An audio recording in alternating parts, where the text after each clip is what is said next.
This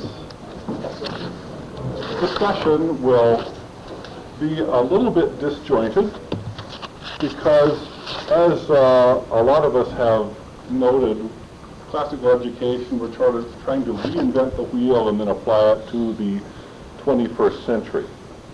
And when I think about music and what I have read about classical music, that is not the time of Mozart and Beethoven and Haydn, but classical times, Greek and Roman, or their application in the Middle Ages, it's something that I find quite fascinating, and I hope that you do too. And it's kind of hard to apply it.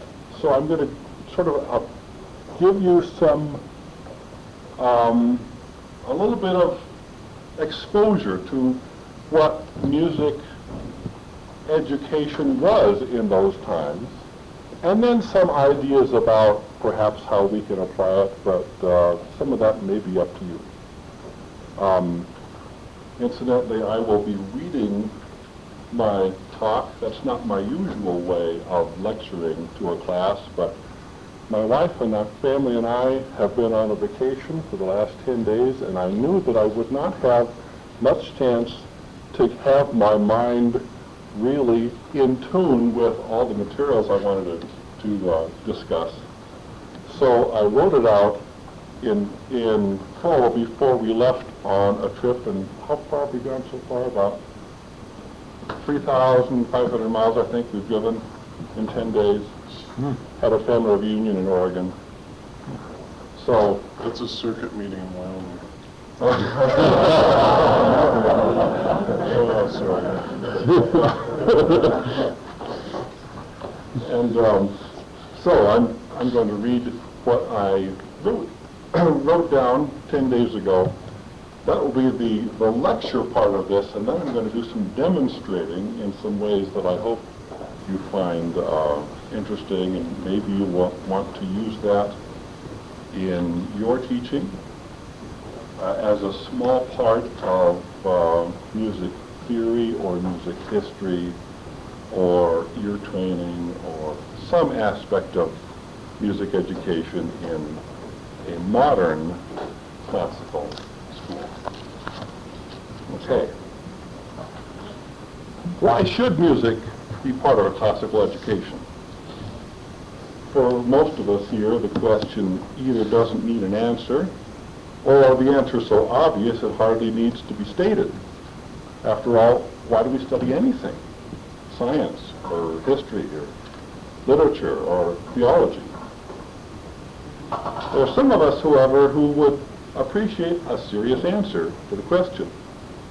Perhaps some have come through a public education in which music is subject to the whims of individual school districts, to be elevated in some schools and to be made the servant of athletics or public relations in others, such as with high school marching bands or swing choirs, or worst of all, to be eliminated entirely in budget cutting or in the interest supposedly of getting back to basics.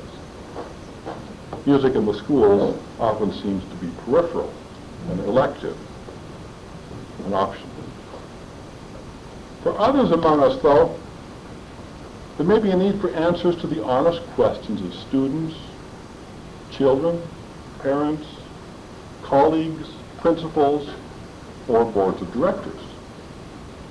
In my own case, I am sometimes called on to teach a course in music appreciation at an avowedly Christian liberal arts college, and I have earnest, well-meaning students, well, at least some of them are, asking what the study of music has to do with being an accountant or a nurse or any other field that would go under the heading of practical skills.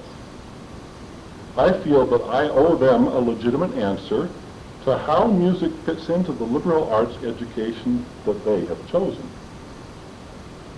So that's where I'd like to start today, with the impractical, the philosophical, and the historical. This approach may be a bit dry, But for those of us dedicated to a classical education, it will be instructive to see how music has historically been included within a liberal arts education. We'll investigate first what the classical Greeks had to say about music. Then we'll look at music in the medieval curriculum. Then we'll see how it fits into the modern liberal arts. Finally, we'll get practical and look what you can do to include music in a modern classical education. The education of a Greek citizen was a complete education, both physical and mental, designed to prepare a man to be a soldier, a citizen, and a leader. To borrow a modern catchphrase, he was to be a jack of all trades. He had to be an all-rounder, excellent in all subjects. The Greek models were the heroes of the Homeric epics, Achilles in the Iliad, and especially Odysseus in the Odyssey, the ultimate all-rounder. The youth's course of study was, to use a Latin phrase, artes liberalis, work befitting a free man. From this we get liberal arts, study or activity appropriate for free citizens. However, to extend the modern catchphrase, the Greek citizen was to be a jack of all trades, but master of none. Now, that is admittedly overstating the case, since Odysseus, the ideal hero, was certainly a master of many things. But to the Greek mind, even a hero, or perhaps I should say especially a hero, was not to be too committed to any one endeavor. In the first book of the Republic, Plato discusses the importance of both gymnastics and music in the education of the youth. In this account, he describes what will happen if either subject is pursued to the exclusion of the other. On the one hand, those who have a, quote, lifelong devotion to gymnastics with total neglect of music, unquote, will turn out more brutal than they should be, and that this savagery is a quality derived from the high-spirited element of our nature, which, if rightly trained, becomes brave, but if overstrained, would naturally become hard and harsh.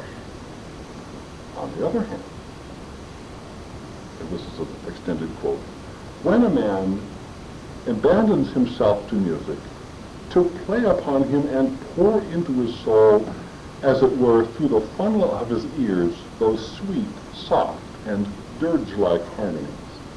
And when he continues the practice without remission and is spellbound, the effect begins to be that he melts and liquefies, till he is completely dissolves away his spirit, cuts out, as it were, the very sinews of his soul, and makes of himself a feeble warrior. Clearly, to Plato, too much devotion to music not only warps a man's character, but also simply means that he is neglecting other duties. Plato's student Aristotle may have put it most succinctly in his Politics when he wrote, "A gentleman should be able to play the flute, but not too well." What are we to make of this? Does this apply to our own society or to the education of our children? Well, setting aside the obvious difference that the Greek schools were all male, even if we want to preserve traditional gender roles, we clearly won't leave the girls out. We should note the fact that Greek citizens were not specialists, because that's what slaves were for. Their work was artes serviles, work for servants. For the Greeks, artes liberalis was for the ruling class only. In our society, it is appropriate for all. Aristotle separated, however, the activity of the learning student from that of the mature citizen. For instance, he valued music performance quite highly, but only for youth, not for their elders. Inasmuch as it is necessary to take part in the performances for the sake of judging them, it is therefore proper for the pupils, when young, actually to engage in the performances, though when they get older, they should be released from performing, but be able to judge what is beautiful and enjoy it rightly because of the study in which they engaged in their youth. Elsewhere, he says bluntly, professional musicians we speak of as vulgar people. And indeed, we think it not manly to perform music, except when drunk or for fun. So, how should this relate to modern education? Is specialization inevitable, or should we avoid it? Generally, in a modern classical education, at home or in primary and in secondary schools, we pointedly avoid premature specialization. At the college level, though, liberal arts education means little difference.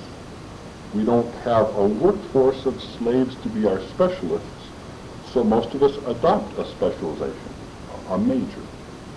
But without abandoning the pursuit of a general education, our whole purpose in pursuing classical education, then, is geared toward providing this general citizen's education in preparing the student for artes liberales.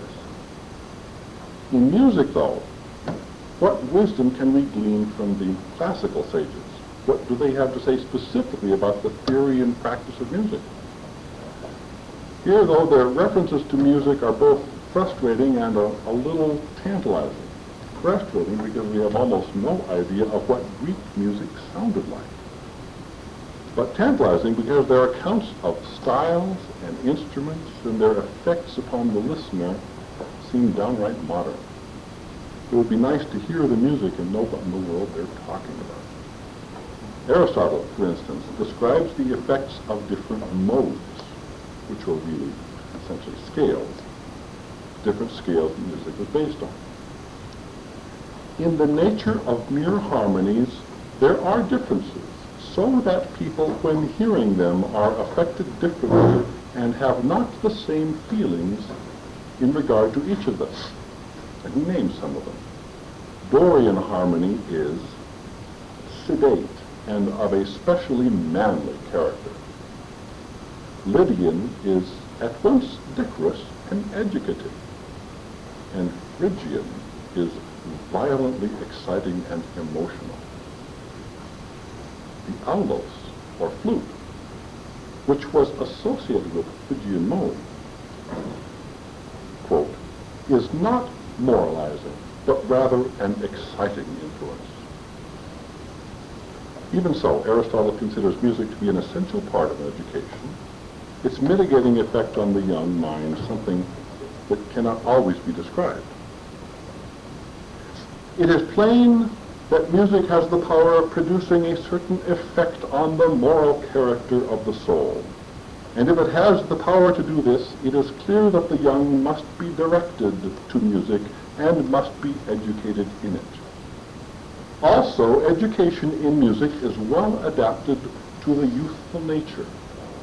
For the young, owing to their youth, cannot endure anything not sweetened by pleasure, and music is by nature a thing that has a pleasant sweetness. Clerics in the Middle Ages had to reinvent the economic wheel, or the educational wheel, and they looked to Greece and Rome for ideas. The concept of a liberal arts appealed to the medieval mind, largely because the subjects could be numbered, codified, and arranged in a strict hierarchy. Medieval scholars always did their best to interpret what they read in Aristotle and the other sages, for they considered originality of thought to be irrelevant or downright dangerous. As C.S. Lewis writes in The Discarded Image, in the Middle Ages, every manuscript writer, if he possibly can, bases himself on an earlier writer, follows an auctur, preferably a Latin. He continues, At his most characteristic, medieval man was not a dreamer nor a wanderer. He was an organizer, codifier, a builder of systems. He wanted a place for everything and everything in the right place.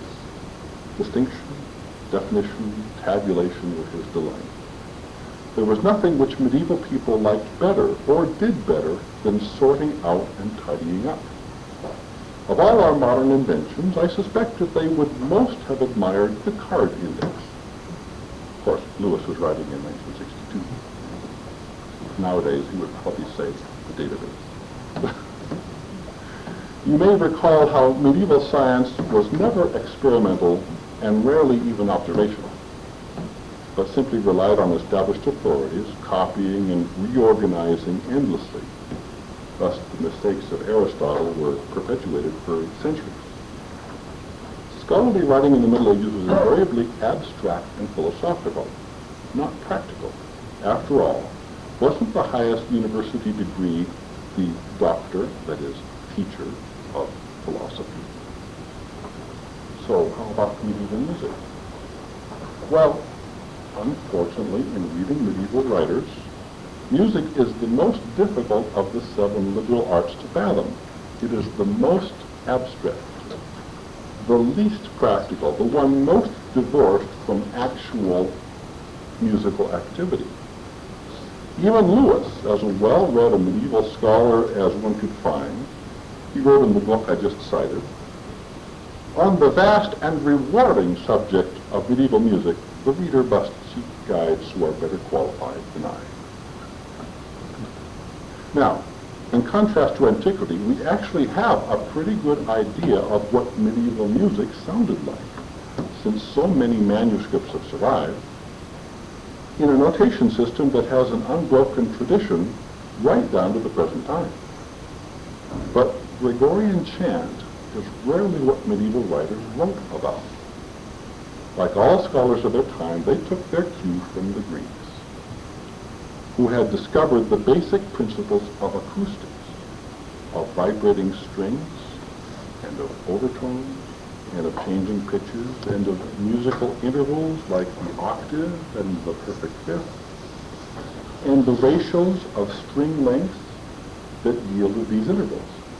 The simple laws they discovered are still fascinating and can be easily demonstrated, especially with any stringed instrument, such as a guitar, a violin, or a piano. In the strict structure of subjects in the Middle Ages, though, where was music? It was really part of mathematics, for it came after arithmetic, geometry, and astronomy, as the culmination of the quadrivium. One of the most important musical textbooks of the time, the Scholia Enchiriadis, defines these 4 liberal arts. And this is a conversation supposedly taking place between a master and a pupil. What are the mathematical disciplines?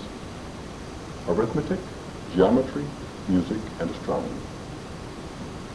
These 4 disciplines are not arts of human devising, but are investigations, such as they are, of divine works, and they lead noble minds by wonderful arguments to a better understanding of the work of creation. What is arithmetic? The study of countable quantity in itself. What is geometry? The study of the magnitude of fixed objects and of shape. And astronomy? The study of the magnitude of moving objects. It contemplates the course of the heavenly bodies and all their figures, and pursues with searching reason the relation of the stars to one another and to the earth. What is music? It is the study of notes in harmony and in discord, according to numbers, which bear a certain relation to what one finds in the sounds themselves. Just as it was clear to the medieval scientist that God ordered the motions of the heavenly bodies according to strict mathematical principles, So it was clear that similar God-given principles must be at work in the sounding of tones together.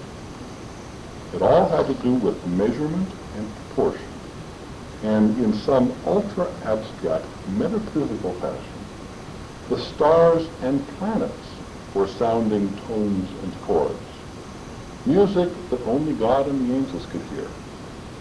This was the music of the spheres. Pythagoras, the first music theorist, writing a century before Plato, wrote, "There is geometry in the humming of the strings.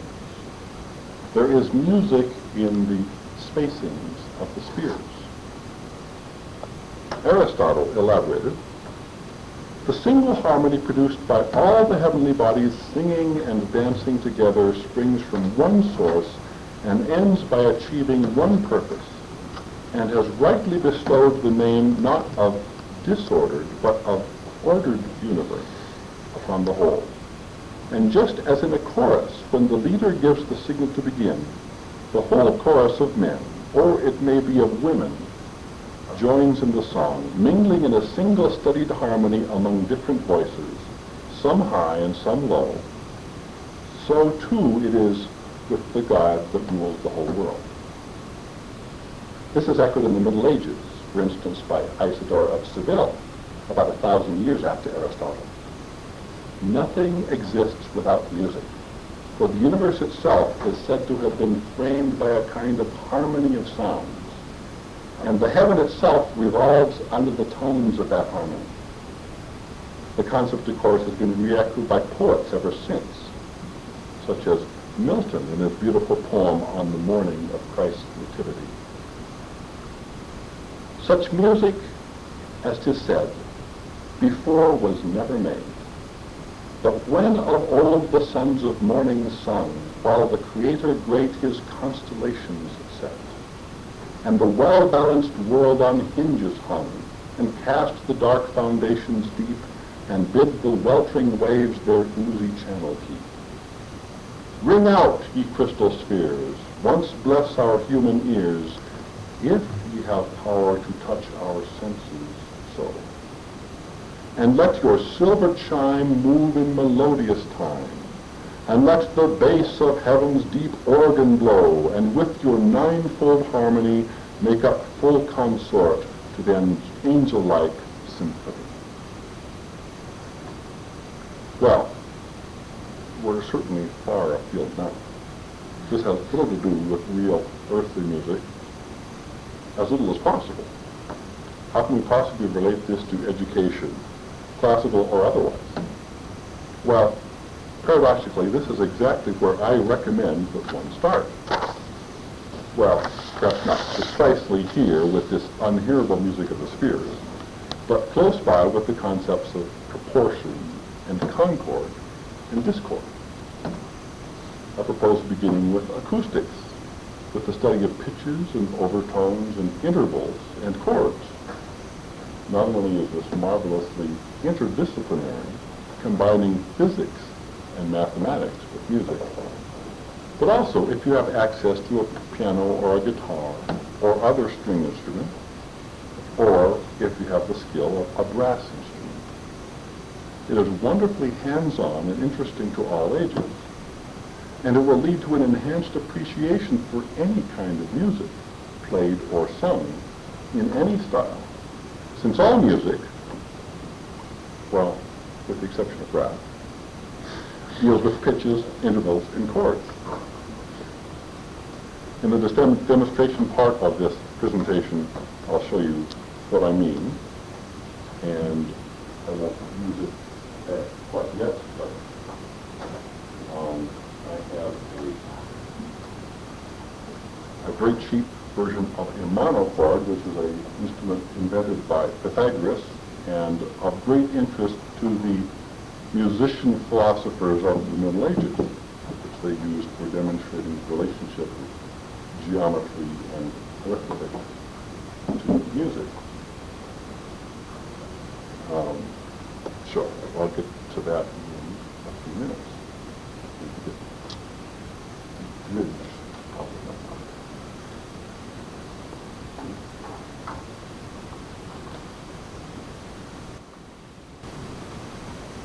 As I mentioned in my opening remarks, music is not always included in modern education.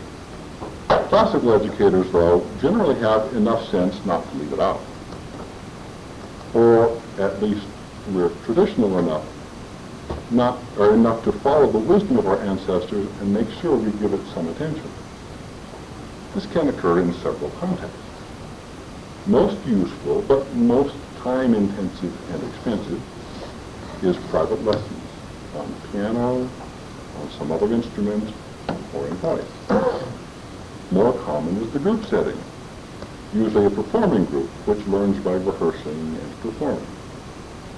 This group can either be a chorus, which generally requires less investment in equipment, or it can be a band or orchestra, which needs instruments, sometimes expensive ones, and usually presupposes more outside practice and study by the pupils involved.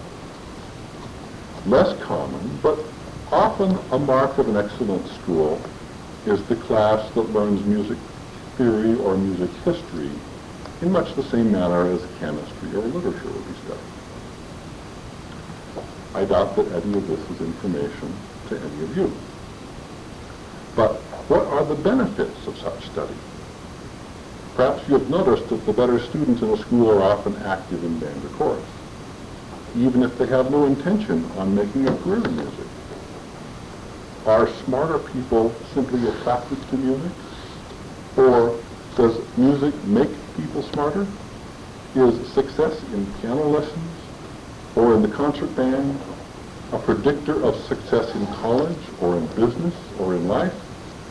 Is there any way in which it contributes to such later success? Generations ago, it was simply assumed that music was an essential part of culture and should be studied for its own sake. Nowadays, people are apt to be more utilitarian, more pragmatic, and will want practical reasons for music studies. Fortunately for them, and for music educators, there are indeed scientific studies, mostly quite recent, showing that music skills do sometimes transfer to other endeavors. I would like to dispose of one at first, not because it was fallacious, because it was not, at least not totally, but because it's been exaggerated, misunderstood, and not really relevant to our topic at hand. I'm speaking about the Mozart effect, which claims that listening to Mozart makes you smarter. This is based on studies such as an early one, which showed, and I quote, that laboratory rats exposed to the music of Mozart were able to complete a maze more rapidly and with fewer errors than rats exposed to minimalist music, white noise, or silence during the same period. Yes, it was true. And there are follow-up studies with humans to show some improvement in spatial reasoning. The actual benefits, though, are limited in scope and in time. If you want to learn more about this, you can easily find information by searching for Mozart effect on the internet. But beware, for you may find some of what one scholar calls music education snake oil. Much more significant are studies that involve music making. When a child learns to play the piano or to sing, the mind and body are actively engaged, and the benefits, mental, physical, psychological, and social, can be legion. There are lessons in coordination, getting control of 10 very individual fingers. There are lessons in discipline. Perfecting even one difficult passage takes concentration, organization, and patience, and so on. Anyone who has ever taught children at the piano or who has been closely connected to such study, as parents are, knows what hard work is required for success, how discouraging the practice can be, and how much input is required from teachers and parents. A very hot topic is the notion of talent. How much musical ability is dependent on genetics, or on inheritance, or on accidents? It is the old question of nature versus nurture. There is no doubt that the Mozarts and Mendelssohns of the world start out far ahead of the rest of us, and it is tempting to chalk it all up to superior talent that was present from birth. Research in musical ability suggests, though, that the environment is of even greater influence than the innate ability. It's worth noting that both Mozart and Mendelssohn, the most celebrated of prodigies, were born into families that were intensely active musically. A whole school of early childhood music instruction, the Suzuki method, is dedicated to the proposition that all children have the potential for music performance. As a music teacher myself, in frequent conversation with other teachers, including my wife, whom we're going to meet toward the end of our time here, I see evidence on both sides. I have talented students who seem to start out ahead of everyone else and apparently remain there easily. And I have seen slow students who never seem to catch on, no matter how hard the parents and teachers try. But I have also seen slow students who gradually attain a level of competence and confidence, and ordinary students who work until they have achieved professional levels of performance, and brilliant students who squander their ability through disuse. Without a doubt, the truly successful musician is always one who works hard. So, if there are common factors to musical success, and remember, this can indeed transfer to other endeavors, it must be these two: a rich environment of music making, often rather early in childhood, and diligent application towards study and practice, generally later in childhood or in early adulthood. Obviously, the first is more the responsibility of parents and teachers, and the latter is more the responsibility of the student alone. So, in the concluding part of our presentation, we will try to give you some ideas toward making that rich environment and engaging a child or a class in actively making music. Music study will always involve listening to music, of course. But far more important will be the making of music. Perhaps this will mean some composition or songwriting or improvisation if the musical environment is sufficiently rich. But simply performing, playing or singing, and not necessarily solo or for an audience, though these help, is enough to qualify as music making. It's not insignificant that musical performers are called artists, for they do indeed recreate works of musical art when they perform. And I'd like to close this section of our presentation with a quote from Martin Luther, that I'm sure many of you will find familiar. I have always loved music. Whoso has skill in this art is of a good temperament, fitted for all things. We must teach music in school. A schoolmaster ought to have skill in music, or I would not regard him. Neither should we ordain young men as preachers unless they have been well exercised in music. Okay. Well, I promised a little bit of practical application. I'll give you a little bit with this. We will then move upstairs for a short demonstration using the piano, and come back down. At that point, I'd like to hand out a handout, and then we'll finish up downstairs.